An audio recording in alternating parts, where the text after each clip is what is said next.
रसोई में दूध उबलते उबलते किनारे से छलक गया था और गैस की तेज सीटी जैसी आवाज पूरे घर में फैल गई थी। मैंने जल्दी से आंच धीमी की, लेकिन दूध की गंध में जो जलन थी वह सिर्फ दूध की नहीं थी। डाइनिंग टेबल पर अनन्या के फोन की स्क्रीन बार बार चमक रही थी। किसी का लगातार मैसेज आ रहा था, कंफर्म कर दीजिए मैम, आज ही बुकिंग कर दूं। फिर मैम, इंटीरियर वाले शाम तक डिजाइन भेज देंगे। फिर मैम, आपके नाम ट्रांसफर का ड्राफ्ट तैयार है। अनन्या कुर्सी पर एक पैर मोड़कर बैठी थी, जैसे अपने ही घर की मालकिन नहीं, किसी ऑफिस की चेयर पर बैठी सीईओ हो। उसके बाल खुले थे, चेहरे पर हल्का मेकअप और आंखों में वह चमक थी जिसे मैं पिछले कुछ महीनों से पहचानने लगा था।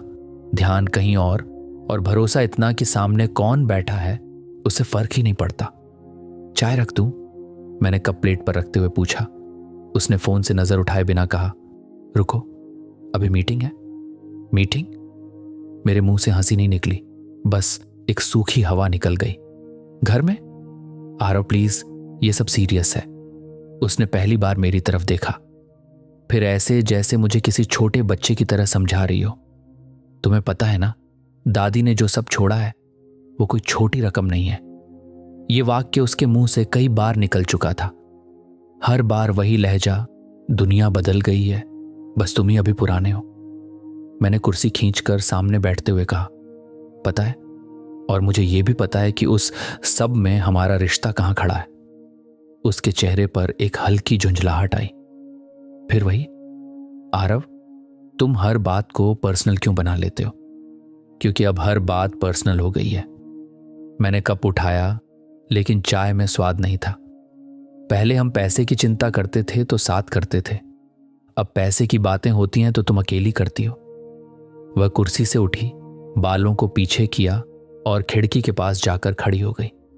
बाहर सोसाइटी में बच्चों की आवाज थी, नीचे गार्ड की सीटी और पार्क में दौड़ते लोग। अंदर हमारे बीच एक पतली सी दीवार खड़ी थी, दिखती नहीं थी पर हर सांस में महसूस होती थी। मैं अकेली नहीं करती, वह धीरे बोली। मैं बस अब किसी पर निर्भर नहीं हूं। इसमें गलत क्या है? निर्भर? मैंने शब्द पकड़ा। तो क्या तुम मुझे निर्भरता समझती हो? जैसे मैं तुम्हें रोक रहा हूं, जैसे मैं तुम्हारे रास्ते में हूं? उसने कंधे उचका दिए। तुम खुद सोचो, दादी के जाने के बाद पूरा प्रोसेस, वकील, कागज, बैंक, टैक्स, मैं सब संभाल रही हूं। तुम बस यही कहते रहते हो